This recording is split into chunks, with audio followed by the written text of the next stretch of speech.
success is perceived in many different ways, and people judge themselves successfully, or you see the very stereotypical people who have got lots of money, lots of cars, all of that, and they're seen as successful. But people can be successful from achieving a job that they see, that other people might see very basic, but they see as quite a challenge. When you mentioned this, I had a particular story in mind because it was a bit of a turning point for me, and I will always say that I've been quite materialistic and driven for financial gain in my life, because I see that as a nice bit of security to get me through retirement. So I don't feel any shame in that. And I got interviewed on a podcast, and there were the two marketeers, and they asked me to come on because my specialism was in video and stuff like that. And they said, how do you gauge success? And without batting an eyelid, I went, oh, happiness. And I went, oh shit, that's how I do. It was like this, it was like a ping epiphany moment for me. I was like, oh shit, yeah, that really is for me about happiness. And I would say up until that point, and this is within the last couple of years, because I remember the interview being carried out when I lived in my flat in Exeter. So that was only from mid 2018 onwards. I was working in the back room. So yeah, I would say that was late 2018.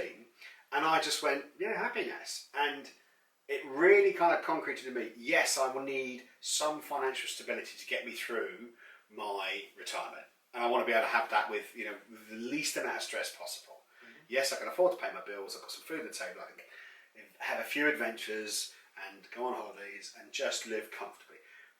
But, before that, it would be like, yes, I need the big house, and I need a massive garage full of loads of cars, and I want this really big company. And actually, if one thing that's taught me from working with you guys and understanding my own limitations is that I actually don't think I have the capability to be the person that runs a large organisation, a large company. I don't have the desire to do that. I want to be part of it, but I don't want to be the figurehead, if you like. And actually, for me, it's certainly in my later years, in my mature life, it really is about the happiness that I have, and spending time with my friends, with people that I love, with my family, is much, much more important than building an empire that I know will look after me later in life. Now, I wish I'd come to that realisation when I was your age, because there was still, I see as the potential in me to build that empire and then chill out a little bit. Whereas I've kind of haven't left it too late, but my desires have changed. So, and when you picked up on this, I thought, I've got the answer for that. I'm really interested to see what you two guys. But yeah, what's your definition of success, happiness? By the way, I really like what you just said about happiness being success, and how you discovered that. Someone asked you the question. Because Bez, that I know you've both met and know, and he's doing a lot of sort of self-reflection, and I think he calls it self-interrogation or something. And he says how powerful that is to ask yourself questions. You discovered that because someone else asked you that question. So it can actually be quite powerful to sit down and, if you can, sort of get some peace and quiet, whether it's mindfulness, meditation, whatever you want to call it, or just peace and quiet, and ask yourself those questions. It's really hard to do, because when Bez has mentioned it to me, I've tried. And it's really hard to ask yourself questions and really dig deep to find the answer. And by someone else asking you that question is actually a big realisation. Yeah. And I love that, because you've just said, I don't want to run a big business. That's not success for me. Why? Because that's not what's going to make you happy. No, it won't. It won't make me happy. This just shows how strong that link is between, and I'm sure it must be, that can't just be for you. I think that is a bit of that's a bit of a true sweeping generalisation, that success, hopefully for most people is very strongly linked to happiness. And if you're happy, you are therefore successful. So I've stolen the righteous answer. Okay, I know that both of you desire happiness, but I don't want you to change your answers. I want you to give your answers, but actually, from a younger point of view, that success measured in achievement, legacy, something like that. I'd love to dig a bit deeper on that with you guys. So I'm going to start with you first, Dan. What's your definition of success? Well, like you, I think when someone asks me for the definition of something, I have to think, well, what does it mean to me personally, because it obviously not going to be the same for everyone.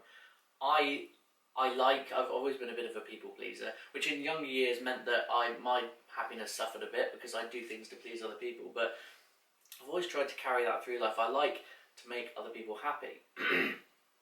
For me, I would see myself as successful if I'm lifting other people up, and therefore that's sort of what I'm always looking to other people for. I will see someone as successful if they're lifting the people up around them, because that's what I want to be. Right. And I'm not necessarily saying that I'm there yet. That's what I would like to be. I would see success as someone that has they are affluent, they're comfortable financially, they are perhaps powerful because of where they've got to in business, and they use that the comfort in their financial situation and their power to lift up and help people around them. I've seen the phrase, and I can't remember where I saw it, but it definitely resonated with me. You judge how powerful someone is by how they treat the least powerful person in the room. Yeah, absolutely. Yeah, That's always really resonated with me. So that for me, that's success. Success for me, and being successful, the gauge is, well, how is that person treating the people around them? Are they lifting them up? If I see someone that's rich and powerful but is beating down all the people around them, looking down on them, I don't see them as successful. No. I think that's a bit sad. Whereas if you see someone that is lifting, I've always read a lot by Richard Branson, and you see the culture that he's created in some of his businesses and how he's lifted up the people. And you see it. It's not just Richard Branson. You see posts and stories and things on LinkedIn of leaders of businesses that have really empowered the staff around them and lifted them up and created success stories all around them, personal success stories for all the people around them. That is success for me. Can I dig a little bit deeper on that one? I hope you don't think it's unfair, but do you have to get yourself to the position of being in a, and I don't want to pick out words, but I'm going to, powerful and financially stable position before you can do that for other people? No, absolutely. No, it's one example. You could be super happy in any job. You could be a musician, you could be working in a local spa shop, you could be an artist. If you're happy, even as an artist, just imagine you might not even be that well paid, but you're an artist, you're a painter, and you really enjoy what you're doing. Maybe you don't sell your paintings for that much, but you then use that happiness and that passion to go into a school or a college and talk about what you're doing. You say, I'm not rich, not particularly powerful, but I love what I do and I'm really passionate about it. And when someone's passionate, they ooze that passion. And if those college students then pick up on that passion and see that excitement in that person's life, they then go on to be an artist, or they go on to just follow their passion in whatever that might be a police officer, whatever. That means for me, that artist, they're not rich, they're not powerful, but they're successful. Yeah. Great. I love that. I want to dig a bit deeper. No, it's a good question. Yeah. Thank you. Yeah. So success, Josh, for you, what is success? I think from my early years, success for me was achieving the best of me and getting to the top of what I could achieve. And I'd been to probably some of the pinnacles of the industry, but that didn't bring what industry? Tell us. Don't be humble. That didn't bring happiness, which is where mine's a bit of a hybrid between the two of you, because I thought I was very successful. I had an ego, and it's very I think it's very normal for that kind of job and that role, etc. But only when I left and realised that, when we started up our businesses and we become business partners, etc., only when I realised was that previous job was not success, because I was not happy. Happiness was not a big part of that. I just want to, in case other people haven't seen the videos before, Josh was a Formula 1 mechanic. And I just want to get that one in there. I know you're very humble about it, but no, I think it puts it in context. Yes, yeah. You reached the pinnacle in that industry. Yeah, absolutely. Yeah, but yeah, like I say, once I'd done it, I'd got over that excitement of doing it. Moving into a business where you're effectively going from the top, you're very financially secure, and you're going to a business that we started together that is the life and soul of what we do. And so for me, it's a combination between happiness and giving people that opportunity and educating people to be the best person they can be in what they love doing. That's, for me, that is success. You've released courses that enable people to help them to trade, to help them to make, effectively to make money. Yeah. And that, again, that shows the kind of, yes, don't get me wrong, there's a living to be made in that for you, but actually you're helping people potentially create financial independence for themselves. Yeah, and for me, I think for everyone, I think we'd all be lying if we said financial independence is not on our wish list, because it is. You know, with financial independence becomes, you know, life becomes a bit easier. Doesn't it? You get luxuries. Yeah, exactly. But for me, educating people, and you're very similar. You know, you've educated me, and I've seen you educate a lot of people in what we're good at doing. You get a real satisfaction, don't you? A real, you know, real in the heart moment where you see someone who you've taught, you've educated, you've given a little bit of advice to. It might not be, you might not think of it as life-changing advice, but for them, it could mean the world. Yeah. And it could just be that little bit that changes someone's life, the outlook on their life, and I think that for me is success. Yeah. It's really interesting because at the heart of all three things that we've said involves some kind of financial stability. Okay, and I'm not ashamed to say that, because it does give me choices in life, and it allows me to not worry about retirement. You know, although I think by the time I hit retirement, it's not going to be a retirement thing. There will be some kind of income that I'll still be making when I get older, but the stress will become less on me. So, but I'm a big believer in not just positivity, but you know, I'm fixated on good things happening in my life. And actually, the good thing is, you know, me having happiness and doing the jobs that I love will automatically bring me about some kind of financial reward at the same time as doing something that I enjoy every single day of my life. And I'm a real believer that if you follow that, I don't want to be as flannelly as following that passion, but if you follow that way of life, you will be rewarded in some way. So you will be successful. And if I get to the point where I'm hitting retirement and I'm not as financially stable as I probably might want to have been, I actually believe that I still won't be on the breadline. I'll still have enough to get by. I won't be able to take that holiday or two every single year, but I can still come and sit by the beach, and I've got food on my table and a roof over my head, and actually that's enough.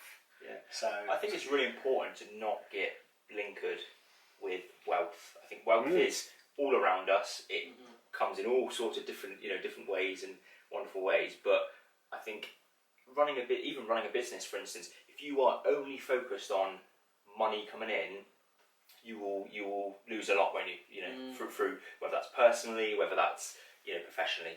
I think wealth is very important. Everyone would like to be a bit more wealthy, a bit more financially well off, but I don't think it's, for me anyway. It's not. And even not just everything. like the term wealthy, people you say wealthy, people go, oh, money, do. But you can have a wealth of happiness. Yeah, I know that sounds horrendous, but you know what I mean, though. Yeah. Like people will just automatically focus on finances, and yes, you need to have enough money to eat, to put food on the table, put a roof over your heads. I think we've spoken about when we were up on Don, we're talking about Maslow's hierarchy of needs. There are certain basic things that you need to have that basic level of comfort and happiness in your life, and then it's what you focus on turbocharging in your life. And it's always nice to have a bit more money to do nice things, but it is equally, if not more important, to have the things that just make you, I guess, warm and fuzzy inside, the happiness things, As I get older, and as my parents become quite elderly, that is a really important thing to me. And I'll say this because I think it's important to remember for people of my age, if you have still got your parents around. I live nowhere near my folks, so I see my dad at best twice a year. Now, he's not a young man. If he has 5 years left, which is a blessing, I've got 10 more visits with my dad. that made me go, my God, I've got Wow. to see more Yeah. of them. That's an eye Yeah. opener. Yeah, That is it an is. eye-opener, It yeah. is, and Yeah. you think shit. So that's going to bring me happiness because I'm at the point now where my dad potentially looks to me for support, whereas he's always been the one that supported me. But so that's the important thing. But the one thing I wanted to come back to was I know that, and I've got to try and find the right term. And I know you pick up on it straight away. Is that the ethos inside your business is really important to your success as well. So it's not about the bottom line, it's about the people in it enjoying it as much as they possibly can as well. And what's the word I'm looking for there? It's the culture. It's The the culture culture, inside yeah, your yeah, business. I know that's important to both of you. Yeah, and you know that I've spoken to your friend Kate about that with her experience in HR. Yeah. It's something that I really, with me and Josh on Refuel, with EMP, which Josh is obviously involved in as well. Culture is so important because I want our businesses to be something that people want to work with us, not for us. Yeah. I want them to work with us, to be part of the team, to get up in the morning, look forward to going to work, and be as passionate as we are. Because I've seen in business, I've learned from people like Tony when I worked with him that if you create those sorts of people in your team that get up and are excited to work for your business, they ooze that passion when they're in front of other people. The way they talk about what they do, and immediately that's from a selfish brand perspective, that's great for your brand. Yeah. Because everyone can Very, see how very. much people love working for that brand, and that creates a good thing. So it's good for people personally, but it's also good for business as well. Yeah, and it's a different level of success because the success you can personally take from it is watching people enjoy the job that they have, effectively working for you. But I know it's not working for you; it's working with you. In the hierarchy of you're the boss, they're the employee. That's a fact. But actually, if they come to work and enjoy what they do, they're also going to feel successful. Yeah, but then that changes. It flips. You said about the hierarchy. That flips that around as well, because as the boss, it's not your responsibility to boss those people around. It's your responsibility to Serve ooze them. that passion down Yeah. and to come up with great, we said about. Josh was talking about a couple of his great ideas earlier. It's your responsibility to come up with those great ideas and feed continuously. Keep feeding that passion down, because they will need feeding new ideas, new exciting things, new passion. So it's like you said, it's more you're serving the team rather than you bossing the team around. I think as a boss, you have a big responsibility, not just to run or continue to run a successful business or create a successful business, but if you're employing people, they are your responsibility. Their work-life balance is in your hands. Their professional learning, education, responsibilities. Mortgage. Yeah, Mortgage. But it's all in something you think It's about. all in your hands, isn't Yeah. it? If you probably see it in every workplace. You have the people who are there to do 9 to 5. They don't want to learn anything. They just want to learn their core job. That's absolutely fine. You can be one of those people, but as a boss, you have to look out for the people that want to grow. They want that additional responsibility. They want to learn new stuff. They want to be under you. They want to be, they want you to be up there with them. It might be quite controversial. I actually wouldn't want people like that in our businesses. Really? Yeah, I don't know if you feel the same. I wouldn't want someone. I think I know what you're saying. I wouldn't want someone that comes in and just wants to turn up at 9 and leave at 5 and just do their job. Okay. Sorry, I thought you meant you wouldn't want the second version of someone who's very passionate and wants to learn and be better. I completely agree. Yeah. But you get it. Let's face reality. You get it, don't you? You want people that want to grow and learn. You want people that you actually want people in your business that want to be in your shoes. Yeah. They want to progress. Yeah. And would you be happy, sincerely happy, if that person that has grown to a senior level in your business, I know you would, when they go, look guys, I'm sorry, I've got a passion for something else, I want to go and run this business, and they're going to leave you, give you a month's notice, they're going to go off and start their own thing. I think I know you're both going, that'd be brilliant for them. Yeah, you should bring back hanging for those people. It's going to stoning. It's going to keep your company in a bollocks, basically. But genuinely, would you be happy for them? Absolutely, yeah. If you created, like they go off and they create their own. Hopefully, they're not creating a brand that goes and competes with yours. Maybe they do. But you'd hope that if you've inspired someone, that maybe they've got to the point where literally the only way they could progress further is to step into your shoes, and that's not going to happen. Maybe that's the natural step for them. That unfortunately they end up stepping away and going off and doing their thing, and that's a good feeling, because you've really made a big difference to their life, haven't you? And they're following their dream, they're following their passion.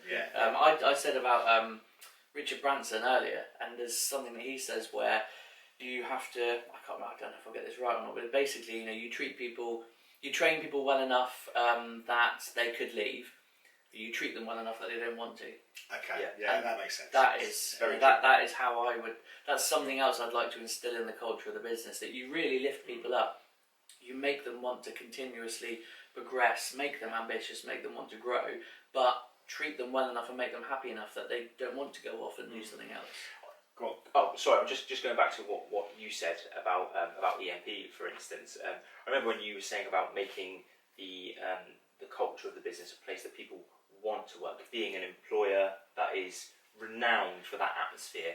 I remember you saying that you wanted people to be able to pick up the phone in the morning and say, look, mentally I don't feel like being in work today. I'm really sorry, but I'm just not there. That's what you said, right? It's like mental you health, shouldn't I label guess, it as isn't that, it? but a mental health day where it's Yeah. absolutely acceptable. Do you know if you're having a day where perhaps you're feeling really depressed, Let's say or everyone you've gets got it. really bad anxiety or something, and you pick up the phone, you're like, I've got such a sore throat today, or I've got really bad upset stomach. I want to avoid that. I would like it to be a perfectly acceptable conversation to have, an acceptable reason to pick up the phone to your boss and say, I'm actually feeling really depressed today. I'm really not feeling myself. I'm feeling really low. Don't want to leave the house. Yeah, don't want to leave the house. I actually don't want to get out of bed today. I'm feeling really down. Is it alright if I don't come into work today? Oh yeah, would you like to take one of your mental health days? Oh, could I? Thanks so much. I want that to be an acceptable conversation. And I'm sure there'll be support from your company for them in the future as well. Yeah. Because they have taken that step to say they've opened up to you about that.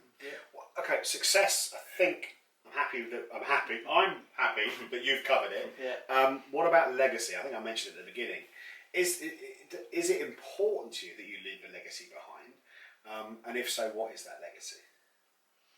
You're looking at me. It's my turn. Yes. Yes. I think it's a different question, so I'm Yes. happy to field it at a different day. No, definitely important. That's something that I've always tried to keep in my mind when I think about how I'm acting. If I'm making a particular decision, or particularly how I'm treating someone, or the effect I'm having on other people in the decision that I make. It's something that I regularly come back to if I'm struggling with a decision. I think, how do I want people to remember me? If someone is there looking at my gravestone, who was Dan Regan? What did he do? What difference did he make in the world? And I would always like them to look at that gravestone and be like, they were a good person. They did the right thing when it was needed. They considered other people. You don't want them dancing on it, Well, I know you would. I know how much you love dancing naked, but not on top of my grave. Thank you very much. That's a whole different kink, that is. But in terms of legacy, I would just like people to remember me as someone that looked after other people and did the right thing. Yeah, and it's funny, isn't it? It's not about leaving a physical building behind or a fantastic business. No. It's about, here's the person I remember. That's the legacy. And perhaps we will collectively leave behind Refuel but that's not a building. Yeah, that's not the legacy that you would. It'll be more about what that stands for. Yeah. Like, it won't be the physical bricks and mortar. It'll be that emblem, that symbol of Refuel was a business that really looked after people. People loved to work for them, and it improved people's lives. It trained people up. Some of those people went on to, like you said, create other new businesses and be successful. It's about what it stands for and the difference that you made to either the world or at least your locality of community. Yeah, I'm going to put a different spin on this. Go on. And I'm going to do it not from a depressing dying point, but I'm going to do it from moving on from a happens to the best of us, mate. Happens to the best of us. But I'm going to do it from a point of view that you are moving on to new beginnings. So you're leaving a role or you're leaving a job because not everyone in the world owns businesses. So a legacy can be left in a business that you've, let's say, the guy that we're talking about who has become senior and wants to move on to. If he leaves a very good legacy within the business you are involved in, you'll remember that guy, and if things go wrong for him, you will know that you can say, doors always open. You know, so leaving a legacy in that respect, you know, with relation to a full business, or to just moving on to new beginnings in a new role or a new business or a new company. You know, I think they're both very important, and it's all about how people remember you and see you. If you've been nice to someone and you've treated someone well and you've given them opportunities, I think, yeah, good thing to remember.